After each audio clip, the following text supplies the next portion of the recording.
Bhajpa media प्रभारी करण नंदा ने कांग्रेस प्रवक्ता पर जवाब देते हुए कहा कि कांग्रेस पार्टी केवल दुष्प्रचार में ही विश्वास रखती है और बिना जानकारी बयानबाजी कर रही है। उन्होंने कहा कि शायद उनको दिखता नहीं है कि भाजपा के सांसद सुरेश कश्यप ने 15,000 करोड़ रुपए से अधिक के कार्य अपने संसदीय क्षेत्र में करवाए हैं।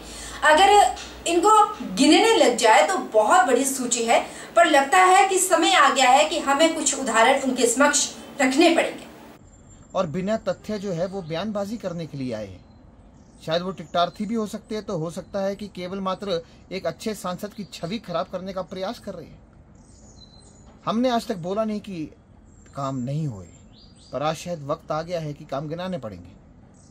हम उनको बताते हैं कि सांसद सुरेश कश्यप जी के कार्यकाल के अंतर्गत 15,000 करोड़ रुपए के कार्य संसदीय क्षेत्र शिमला के अंदर हुए हैं।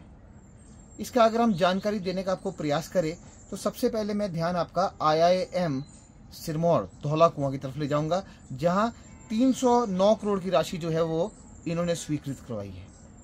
उसके बाद जो है मेडिकल कॉलेज भवन नाहन के लिए जो है 370 करोड़ रुपए की राशि इन्होंने स्वीकृत कराई। इसी प्रकार रेणुका बिजली डैम, उसके लिए 6,950 करोड़ के लगभग जो है वो स्वीकृति इन्होंने प्रदान करवाई है। ग्रीन कॉरिडोर NH 707 के 1426 करोड़, और इसी प्रकार मेडिकल डिवाइस पार्क जो नालागढ़ में बन रहा है उसके लिए 5,000 करोड़। चंडीगढ़ बद्दी जो आपकी रेलवे लाइन है 1,540 करोड़, और परवाणु शिमला 4 लेन इसको स्वीकृत कराया है वो है 2,730 करोड़। और साथ में इन्होंने अपने CRS फंड जो इनसे आता है उसके सभी जो है करोड़ों के हिसाब से जो है राशि स्वीकृत करवाई है। पर इसके उपरांत मैं इनको बताना चाहूँगा कि इन्हीं के खुद के क्षेत्र जुब्बल कोटखाई, जहाँ से प्रवक्ता आते हैं, 78 ऐसी परियोजनाएं जो है उन्होंने स्वीकृत करवाई है, जिसके अंतर्गत उन्होंने सांसद निधि दी है। इस प्रकार वहाँ पे हर क्षेत्र का ब्यौरा है। केवल मात्र बयान देने के लिए बयान नहीं देना चाहिए, पर आपको तथ्यों की जानकारी लेकर बयान देना चाहिए। हिमाचल प्रदेश कांग्रेस कमेटी के सचिव जीवन ठाकुर ने कहा कि कांग्रेस सरकार हिमाचल प्रदेश में अपने 5 साल का कार्यकाल पूरा करेगी। लोकसभा चुनाव में कांग्रेस का परचम लहराया और जन विरोधी नीतियों के चलते केंद्र में भाजपा सरकार का सुपड़ा साफ होगा। मंगलवार को मंडी के जोगिंद्रनगर में हिमाचल प्रदेश कांग्रेस कमेटी के सचिव जीवन ठाकुर ने बताया कि कांग्रेस सरकार अपनी चुनावी घोषणाओं को पूरा करते हुए प्रदेशवासियों को वह सभी सौगातें प्रदान कर रही है, जिससे महिला, पुरुष, बुजुर्ग ही नहीं बल्कि कर्मचारी और युवा भी लाभान्वित हो रहे हैं। कर्मचारियों को ओल्ड पेंशन की सौगात, राजीव गांधी स्टार्टअप योजना, शैक्षणिक संस्थानों में अंग्रेजी माध्यम से पढ़ाई, किसानों को दूध का समर्थन मूल्य मिलने के बाद अब 18 से 60 साल आयु की 5 लाख से अधिक महिलाओं को अप्रैल माह से 1,500 रुपए मासिक उपलब्ध करवाने की 5वीं गारंटी भी मुख्यमंत्री सुखविंदर सिंह सुक्खू ने पूरी की है। मंगलवार को लोक निर्माण विभाग के विश्राम गृह में पत्रकारों को संबोधित करते हुए कांग्रेस नेता जीवन ठाकुर ने कहा कि प्रदेश में पूर्ण बहुमत से काबिज कांग्रेस सरकार को गिराने में जिन तथा कथित कांग्रेस नेताओं ने साजिश रची, उनका पर्दाफाश भी CM सुक्खू ने करके सबक सिखाया है।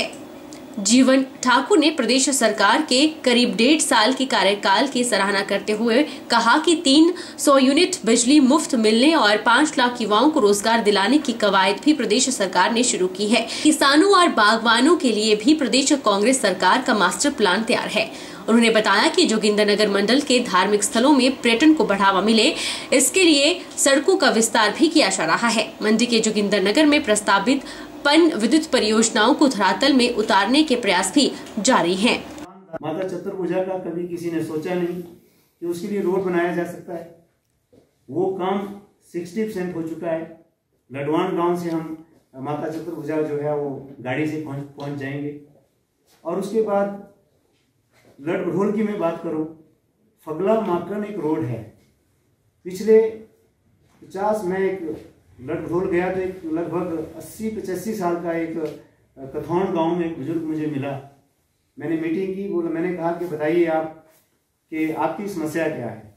मैंने प्रयास किया है जब से माननीय मुख्यमंत्री ने सरकार में बैठे हैं, तो मैं वोट मांगने नहीं, लोगों से काम मांगने जा रहा हूँ।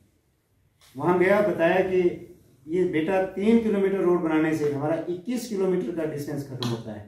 राज्य योजना बोर्ड के उपाध्यक्ष भवानी सिंह पठानिया अपने विधानसभा क्षेत्र में पहुंचे।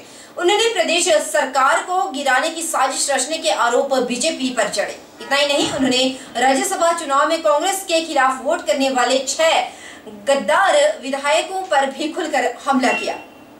राज्य योजना बोर्ड के उपाध्यक्ष भवानी सिंह पठानिया ने कहा कि बीजेपी ने सुखू सरकार को गिराने के लिए धनबल के आधार पर कांग्रेस विधायकों की खरीद फरोख्त की, लेकिन फिर भी इतना संख्या बल नहीं जुटा पाई जिससे सरकार गिर जाती। उन्होंने कहा कि सभी 6 विधायकों को अब वापस अपने कार्यक्षेत्र आ जाना चाहिए। आज भी वो 6 विधायक सीआरपीएफ के घेरे में बंदी बने हुए हैं। भवानी सिंह पठानिया ने कहा कि हिमाचल प्रदेश की सरकार पूरी तरह स्थिर है और 5 साल का कार्यकाल भी पूरा करेगी। उन्होंने कहा कि कांग्रेस ने अपने 6 बागी विधायकों को विधानसभा से भी अयोग्य करार दे दिया है। अब इन सभी विधानसभा क्षेत्र में केवल मात्र उपचुनाव होना है और इस उपचुनाव के नतीजे भी चौंकाने वाले होंगे। 6 विधायकों की अयोग्यता के बाद अब प्रदेश सरकार के पास 34 विधायक हैं, जबकि बीजेपी निर्दलियों को मिलाकर भी बहुमत से कोसों दूर है। उन्होंने अयोग्य करार दिए गए विधायकों द्वारा और विधायकों के संपर्क में होने की बात का जवाब देते हुए कहा कि अगर कोई संपर्क में होता तो अभी तक जा चुका होता। इन विधायकों ने केवल मात्र इतना सोचा था कि उनके साथ कांग्रेस पार्टी के करीब 15 से 20 विधायक चले जाएंगे, लेकिन ऐसा नहीं हुआ। उन्होंने कहा कि विधानसभा क्षेत्र फतेहपुर के विकास में कोई भी कमी नहीं आने दी जाएगी। भाई जो है वो मेरे साथ ही बैठते थे विधानसभा के अंदर। सिमिलरली अगर आप भुट्टो जी देखें तो भुट्टो जी भी जो थे बाई इलेक्शन में यहाँ पर हमारी सहायता करने आए थे। उसके अलावा जो चैतन्य है उसके साथ भी काफ़ी अच्छी इंटरेक्शन है। तो मतलब एक बहुत ही मतलब ऐसा था, एक परिवार की तरह हम मतलब मिलजुल के रहते थे। अब 6 लोगों ने ये डिसाइड किया कि उन्होंने परिवार का जो है हिस्सा नहीं रहना, तो ये उनकी जो है वो सोच है। हम तो जहाँ थे हम वहीं के वहीं हैं। क्या भटके हो लोगों को क्या आप रास्ते में लाने के लिए कुछ चर्चा करेंगे उनसे? मेरे हिसाब से तो उनको लग रहा है कि हम भटके हुए हैं और वो सही रास्ते पे हैं। तो ये तो अपना अपना नजरिया होता है। तो बोलने का मतलब ये है कि जो ये मेरे स्कोप के बाहर वाला काम है, जो लोग इसके ऊपर काम कर रहे हैं, जैसे आपको पता है कि निष्कासन हो चुका है, वो कोर्ट जा चुके हैं। कोर्ट का जो भी आदेश रहेगा उसके बेस पे पता चलेगा कि मतलब अगला कदम क्या है। मेरे हिसाब से इलेक्शन कमीशन जो है ये 6 की 6 सीटों को वेकेंट डिक्लेयर कर चुकी है और वहां पर बहुत जल्द मेरे हिसाब से शायद इलेक्शन आने वाले हैं। तो मैं उनसे प्रार्थना करूंगा कि सीआरपीएफ के घेरे को तोड़कर अपनी कॉन्स्टिट्यूएंसी में वापस जाकर जो है इलेक्शन की तैयारी करें। सर, आने वाले लोकसभा चुनावों किस तरह देखते हैं, किस तरह की तैयारियां चल रही हैं? नहीं, लोकसभा के चुनावों के आप देखिए ना कि इस समय आप जहां तक अगर आप कांग्रेस की बात करते हैं तो हिमाचल प्रदेश एक ऐसा राज्य है जहां पर मेरे हिसाब से लोग अपने आत्मसम्मान, अपने स्वाभिमान के ऊपर जो है ये काफी कुछ कर जाते हैं। तो अब ये जो घटना हुई, इस घटना के बाद जो मैंने देखा है, जो एकजुटता कांग्रेस के अंदर जो दोबारा से मतलब बड़े जोर शोर के साथ आई है, सारे के सारे वर्कर जो हैं वो मतलब बढ़ चढ़कर अब आगे बढ़ के आए हैं। प्रदेश सरकार के आदेशानुसार 2024 में जिले के दूर दराज क्षेत्र में चल रहे आंगनबाड़ी केंद्रों को बंद कर दिया जाएगा, जिसकी वजह से इन आंगनबाड़ी में काम कर रही महिला वर्कर पर बेरोजगारी के साथ साथ परिवार चलाने की तलवार भी लटकी। आज अपनी फरियाद को लेकर ये सभी महिलाएं उपायुक्त कार्यालय पहुंची। इन महिलाओं ने आंगनबाड़ी केंद्रों में बंद न करने की गुहार लगाई है। सरकार के आदेशानुसार 2024 में जिले के दूरदराज क्षेत्र में चल रहे आंगनबाड़ी केंद्रों को बंद कर दिया है। चंबा उपायुक्त कार्यालय के बाहर दर्जनों के हिसाब से खड़ी यह आशा वर्कर के साथ आंगनबाड़ी की कार्यकर्ता हैं, जो कि एक ज्ञापन अपने साथ लाई हैं। ज्ञापन को उपायुक्त के माध्यम से प्रदेश के मुख्यमंत्री को प्रेषित किया गया। आशा वर्कर और आंगनबाड़ी की कार्यकर्ताओं ने कहा कि चंबा जिले में करीब 5 आंगनबाड़ी केंद्रों को तत्काल प्रभाव से बंद कर दिया गया है और इसके बाद 2024-25 के वित्तीय वर्ष में जिले के दूर दराज में चल रहे सभी आंगनबाड़ी केंद्रों को बंद कर दिया जाएगा। उन्होंने कहा कि वे प्रदेश सरकार के इस तरह से सरकारी आदेशों से परेशान हो चुकी हैं। इन आंगनबाड़ी महिलाओं का कहना है कि अगर ऐसा हो जाता है तो कोई भी महिलाएं इस आंगनबाड़ी केंद्रों में काम नहीं कर सकेंगी और वे बेरोजगार हो जाएंगी। साथ ही आर्थिक तंगी में उनके परिवार का पालन पोषण भी मुश्किल हो जाएगा। उन्होंने प्रदेश के मुख्यमंत्री से गुहार लगाई है कि इन आंगनबाड़ी केंद्रों को बंद न किया जाए। हमारे क्रैच केंद्र हैं, उनमें से 5 क्रैच केंद्र बंद हो रहे हैं अभी। तो उनमें से हम चाहते हैं कि वो बंद ना हो।